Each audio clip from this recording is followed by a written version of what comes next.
Investment को लेकर किसी सामान को खरीदने तक अगर आज की तारीख में पैसों का डिजिटल लेन देन करना है तो सबसे पहले लोगों के जहन में यूपीआई पेमेंट्स ही आता है। छुट्टे पैसे की समस्या से लेकर रेहड़ी पटरी गांव देहातों तक यूपीआई ने पेमेंट को आसान बनाया।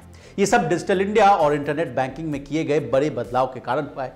अब जरा सोचिए कि इंटरनेट बैंकिंग और सरल हो जाए यानी स्मूथ हो जाए तो क्या होगा।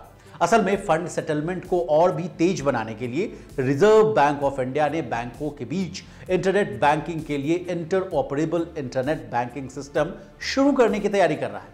क्या है पूरी खबर, विस्तार से जानने और समझने की कोशिश करते हैं। सबसे पहले इंटरऑपरेबिलिटी इंटरनेट बैंकिंग को समझिए। इंटरऑपरेबिलिटी टेक्निकल कॉम्पैटिबिलिटी को बढ़ाती है। इससे एक पेमेंट सिस्टम दूसरे पेमेंट सिस्टम से बिना किसी तकनीकी दिक्कत से जुड़ पाएगा। अब अगला सवाल यह है कि इंटरनेट बैंकिंग में डिजिटल पेमेंट सिस्टम्स के लिए इंटरऑपरेबिलिटी कब से लागू किया जाएगा।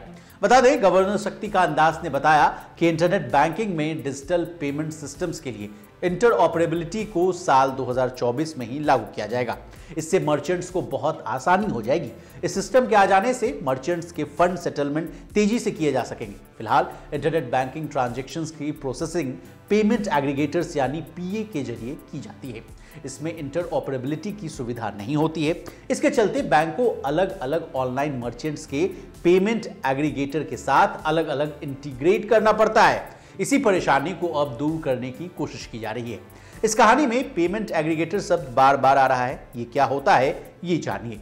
पेमेंट एग्रीगेटर ऐसी संस्थाएं होती हैं जो ई कॉमर्स साइटों और व्यापारियों को अपने पेमेंट कमिटमेंट्स को पूरा करने के लिए ग्राहकों से पेमेंट स्वीकार करने की सुविधा देती है। फिलहाल पेमेंट एग्रीगेटर्स के जरिए होने वाले बैंकिंग ट्रांजैक्शन इंटरऑपरेबल नहीं होते।